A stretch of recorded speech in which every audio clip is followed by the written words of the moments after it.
সূরা ফাতিহা পাঠ করে তেলের মধ্যে ফু দিলে কি হয়? আমি আবারও বলছি, সূরা ফাতিহা পাঠ করে তেলের মধ্যে ফু দিলে কি হয়?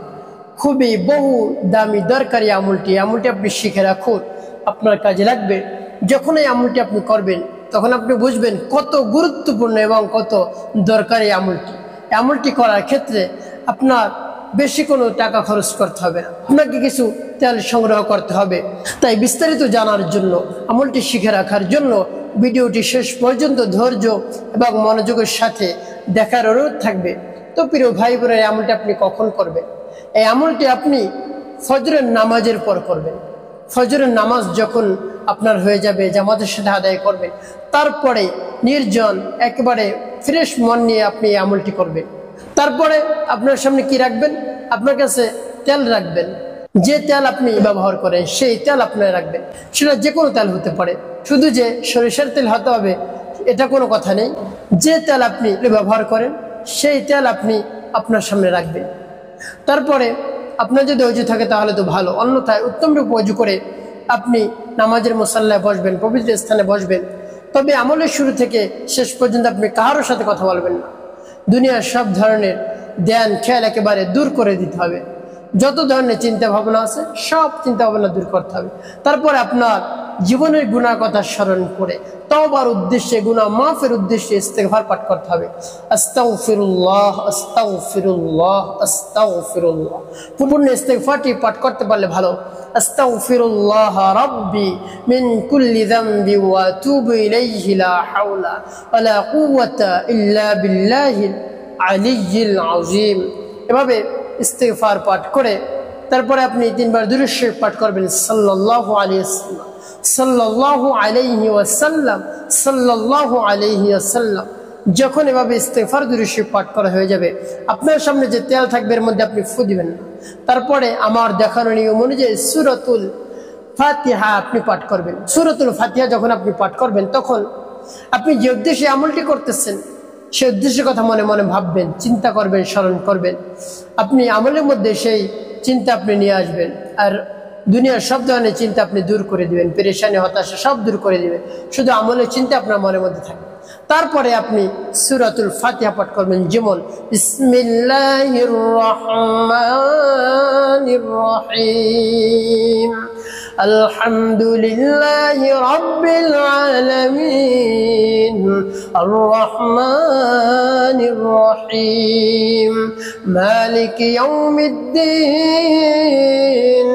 ইয়্যাকা না'বুদু ওয়া ইয়্যাকা নাস্তাঈন ইহদিনাস সিরাতাল মুস্তাকিম সিরাতাল লাযীনা আন'আমতা আলাইহিম গায়রিল মাগদুবি আলাইহিম ওয়ালাদ-দাল্লিন।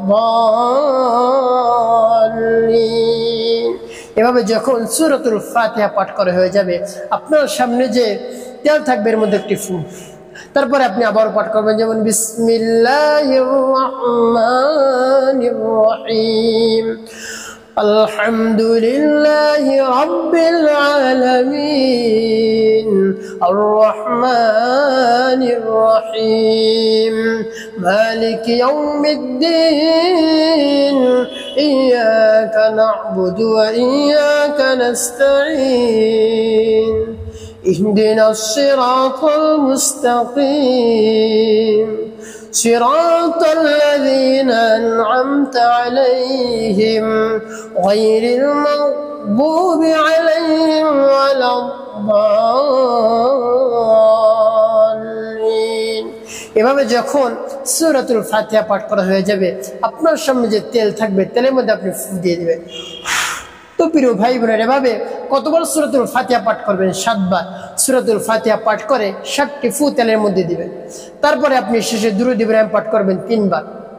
আল্লাহুম্মা সাল্লি আলা মুহাম্মাদ ওয়া আলা আলি মুহাম্মাদ কামা সাল্লাইতা আলা ইব্রাহিম ওয়া আলা আলি ইব্রাহিম ইন্নাকা হামিদুম মাজিদ। আল্লাহুম্মা বারিক আলা মুহাম্মাদ ওয়া আলা আলি মুহাম্মাদ কামা বারাকতা আলা ইব্রাহিম ওয়া আলা আলি ইব্রাহিম ইন্নাকা হামিদুম মাজিদ। এভাবে যখন দুরূদ ইব্রাহিম পাঠ করা হয়ে যাবে, তেলের মধ্যে 2টি ফু। তো প্রিয় ভাই বোনেরা, এত কষ্ট করে আপনি তেল পোড়া দিয়ে আপনি কি করবেন? তেল পরে আপনি কোন কাজে ব্যবহার করবেন, কোন উদ্দেশ্যে আপনি এই তেল পড়লেন? আগে আমি বলবো কোন উদ্দেশ্যে আপনি এই তেল পড়লেন। আপনার মাথা চুল যদি ঝরে যায়, পড়ে যায়, উঠে যায়, কোনোভাবেই আপনার মাথার চুল থাকে না, আপনি একেবারে হতাশাগ্রস্ত হয়ে পড়েছেন চুল নিয়ে, যে এই চুল আপনি কি করব, মানুষের সামনে কেমন করে আমি হাঁটাচলা করবো, আমার তো সব চুল উঠে যাচ্ছে। তো এমতো অবস্থায় আপনি এভাবে আমল করবেন। আমল করে তেলের মধ্যে ফু দিয়ে সেই তেল আপনি ব্যবহার করবেন। আপনি হয়তো অনেক টাকা পয়সা খরচ করেছেন, অনেক শ্যাম্পু ব্যবহার করেছেন, অনেক মেডিসিন ব্যবহার করছেন এই চুলের ক্ষেত্রে, এই চুলের জন্য। তো আপনি দেখুন, এভাবে আপনি আমল করুন। সূরা ফাতিহার শক্তি দেখুন। সূরা ফাতিহার অনেক গুরুত্ব রয়েছে, অনেক ফজিলত রয়েছে।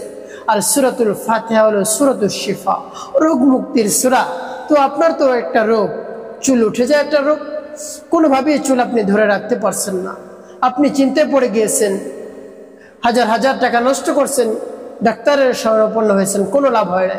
একটু কষ্ট করে সময় ব্যয় করে আপনি এই আমলটি করে দেখুন না কি হয়। আর আপনার চুল ঝরবে না, উঠবে না, পড়বে না, কোনো দিন আর আপনার মাথার টাক হবে না ইনশাআল্লাহ। আপনি যদি আল্লাহ রাব্বুল আলামিনের উপর পূর্ণ আস্থা রেখে, বিশ্বাস রেখে, মন স্থির রেখে এই আমলটি করতে পারেন, তাহলে অবশ্যই আপনি উপকৃত হতে পারবেন। তো এই তেল পরে আপনি কয়েকবার আপনি তেল মালিশ করবেন। রাত্রে ঘুমানোর সময় মালিশ করতে পারেন, বা গোসল করার পরে আপনি মালিশ করবেন। আর যখন মালিশ করবেন মনে মনে নিয়ত করবেন, হে আল্লাহ, আমার এই চুল নিয়ে আমি চিন্তিত হয়ে পড়েছি, এই চুল পড়া রোগ আমাকে বন্ধ করে দেন, এই চুল পড়া রোগ বন্ধ করে দেন, নাহলে আমি তো পেরেশানির মধ্যে পড়ে যাচ্ছি। এভাবে আপনি আল্লাহ রাব্বুল আলামিনের কাছে নিয়ত করবেন, মানে বলবেন, অবশ্যই আপনি উপকৃত হতে পারবেন।